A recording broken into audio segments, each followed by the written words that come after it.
The jet was sinking fast, nose first into the freezing river, when Daniel Carter heard a faint banging from inside the shattered cabin.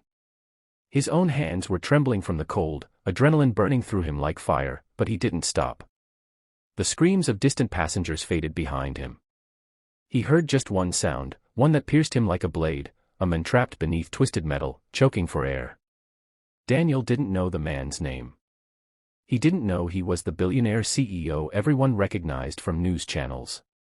He didn't know cameras were already filming from the opposite bank. All he knew was that someone was about to die, and he couldn't let that happen. The water climbed up to Daniel's chest, then to his shoulders, turning his breath into white fog. He ripped at the bent frame, the cold numbing his fingers until he could barely feel them. For a moment, he thought he wouldn't make it. But then the man inside looked at him, eyes wide, helpless, terrified. That look pushed Daniel harder. With a final surge of strength, Daniel freed the CEO and dragged him through the water, both of them gasping as the jet disappeared behind them. He didn't wait for applause. He didn't even stay to explain his name. He just walked away, dripping and shaking, because someone else needed him more.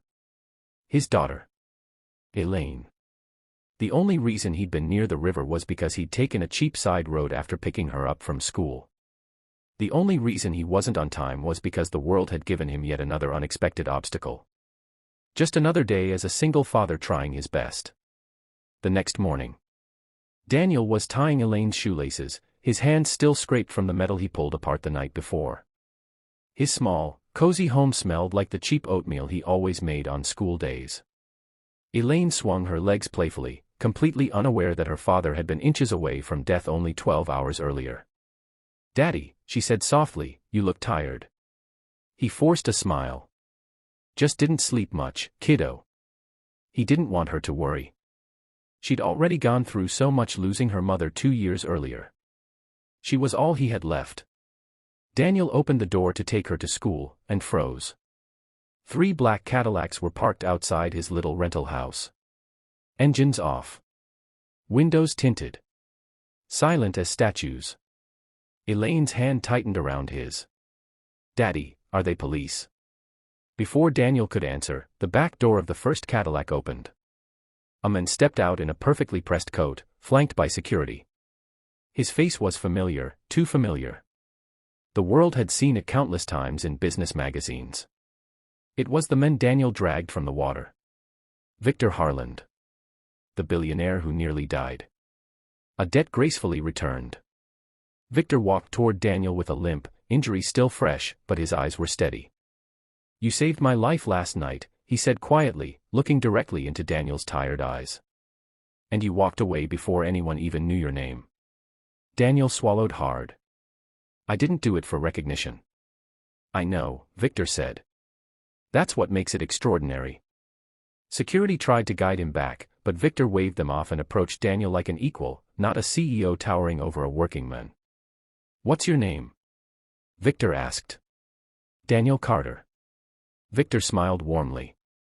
"Daniel, I owe you everything." Daniel shook his head. "You don't owe me anything. Anyone would have done the same." Victor raised an eyebrow. "No. They wouldn't have." He looked around at the tiny house, the peeling paint, the second-hand curtains visible through the window. Something softened inside him. Then he noticed Elaine peeking from behind Daniel's leg. "And who's this?" Victor asked gently. "My daughter. Elaine." Victor knelt so he was eye level with her. "Elaine, your dad is a hero." She smiled shyly. "He's my hero every day." Something in Daniel's chest tightened. He'd heard his daughter say sweet things before, but this one hit him differently. Victor stood and took a breath. "Daniel, I want to help you. And I'm not asking permission. I'm insisting." Daniel frowned. "With what?" "Everything," Victor said simply. "The challenges begin." Daniel didn't like handouts. Life had made him fiercely independent. He had worked 2 jobs ever since Elaine's mother died, and even that barely kept the lights on. Victor's offer felt overwhelming. He insisted on sending a driver to take Elaine to school so Daniel could rest. Daniel refused. Victor tried to hire a cleaning service for the house. Daniel refused again. He even tried to buy Daniel a new truck after noticing his old one leaking oil. Again, refused. You don't have to fix my life, Daniel told him one day, exhausted. Just move on. I'm glad you're alive. That's enough. Victor looked at him with hurt in his eyes. Saving me wasn't a one-sided thing, Daniel. I want to help because I care. You may see yourself as a simple mechanic, but the world needs men like you. Daniel sighed. I appreciate it. But I'm not a charity case. Victor didn't give up. Not because he pitied Daniel, but because he saw something rare, character. He invited Daniel to his office to talk in private, away from the cameras and chaos. There, Victor shared something he'd been hiding. I was traveling to sign off on a project, he said. One that would lay off thousands of workers. Last night changed everything. I realized how fragile life is. I realized what matters. Daniel listened silently. Victor leaned forward. I want to rebuild my company with people who understand real struggle. Real responsibility. Real courage. People like you. Daniel blinked. Me. Yes, Victor said. I want you to lead a new initiative. You have experience fixing things, machines, cars, and people. You raised a child alone.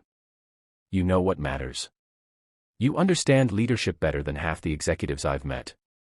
Daniel felt something break inside him, something made of fear, doubt, and years of exhaustion. I'm just a mechanic, he whispered. Victor stood and placed a hand on his shoulder. You're a man who dragged a stranger from a sinking jet without thinking twice. That is the definition of leadership. The turning point. It wasn't easy. Daniel struggled with imposter syndrome. Boardrooms were foreign. Suits felt like costumes. He made mistakes. He stumbled. People doubted him. He doubted himself. But every time he wanted to quit, he remembered Elaine's smile, the one that said she believed in him completely. Months passed. Daniel transformed. Not into something new, but into who he always had the potential to be. His initiative helped save jobs, rebuild failing departments, and bring humanity back into Victor's giant corporation. The media ate up the story of the mechanic who became the company's soul. But none of it mattered to Daniel as much as the mornings he dropped Elaine at school in a safe car, with enough money to never worry about groceries again. The message. One evening, after a long day of meetings, Victor and Daniel stood outside the office. The sun dipped behind the skyline, painting the city gold. I still don't understand why you chose me, Daniel admitted. Victor smiled. Because sometimes heroes don't wear capes. They just show up when the world needs them. Daniel took a slow breath. I guess life has a strange way of turning pain into purpose. Victor nodded. It does. And as the wind brushed past them, Daniel realized something profound. Saving someone's life had saved his own. Inspiring ending. Daniel became a symbol of hope, not because he was perfect, but because he proved that ordinary people can do extraordinary things. The world remembered the footage of the sinking jet. But Elaine remembered something far more important. Her father wasn't just the man who saved a billionaire. He was the man who saved strangers, fought challenges, overcame life's storms, and still came home every night to tuck her in with a smile. And that was the greatest victory of all.